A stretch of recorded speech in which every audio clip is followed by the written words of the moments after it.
warahmatullahi wabarakatuh. Perkenalkan, saya Fainama Kaldera Sudibyo, NIM 1030-2344, kelas SE 47 gabungan 01. Untuk topik kali ini saya akan membawakan tentang toleransi dalam kehidupan beragama dengan perspektif software engineering.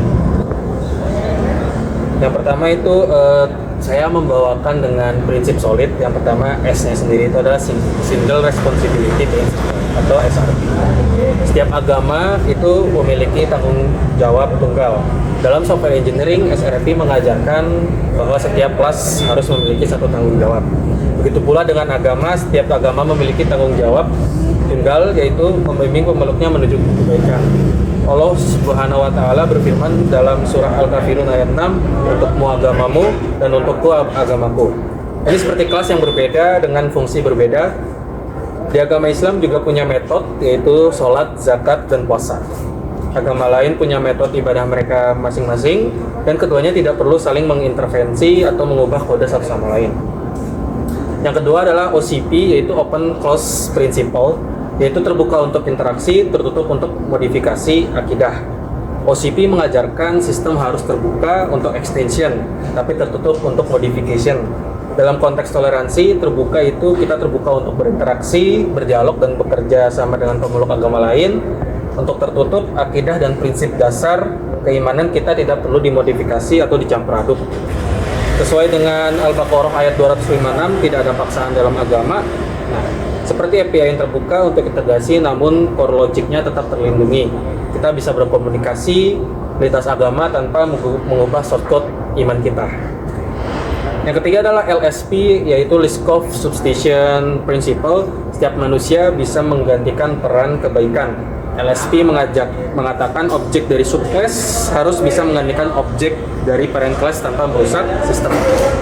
Dalam kehidupan parent class, manusia sebagai subclass,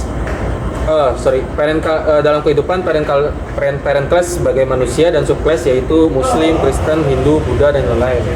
Semua subclass manusia bisa menjalankan fungsi kebaikan, menolong sesama, berbuat adil, menjaga lingkungan tanpa harus instance of check terlebih dahulu.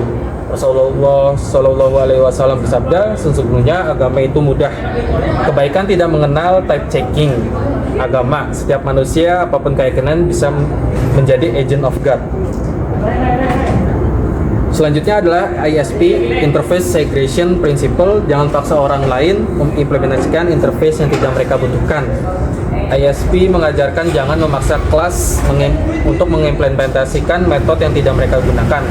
Dalam toleransi, jangan paksa orang lain mengikuti interface ibadah kita. Setiap agama punya interface sendiri. Misalnya di interface Islam itu ada sholat, untuk metode ada sholat, puasa, dan zakat. Dan ada di Kristen, metode ada kebaikan, doa, dan persembahan. Nah, untuk implementasinya sendiri itulah hormati setiap dependensi, setiap metode spiritual orang lain. Tidak memaksakan mandatory implementation keyakinan kita, dan fokus kepada common interface, kemanusiaan, keadilan, dan kasih sayang. Yang terakhir adalah DIP atau Dependency Inversion Principle, yaitu bergantung pada abstraksi universal bukan detail ritual. DIP mengajarkan high level modules tidak boleh bergantung pada low level modules, keduanya harus bergantung pada abstraksi. Abstraksi universal, kebaikan, keadilan, kasih sayang, dan kejujuran. Detail implementasinya adalah ritual, cari ibadah, dan simbol agama. Kita semua bergantung pada nilai-nilai luhur abstraksi, bukan pada detail ritual masing-masing. Allah Subhanahu wa Ta'ala menciptakan kita berbeda justru sebagai dependency injection untuk saling melengkapi, sesuai dengan surat Al-Hujurat ayat 13. Kami ciptakan kamu berbangsa-bangsa dan bersuku-suku agar kalian saling mengenal. Oke, sekian dari saya. Bila kata ada kesalahan, mohon maaf. Assalamualaikum warahmatullahi wabarakatuh.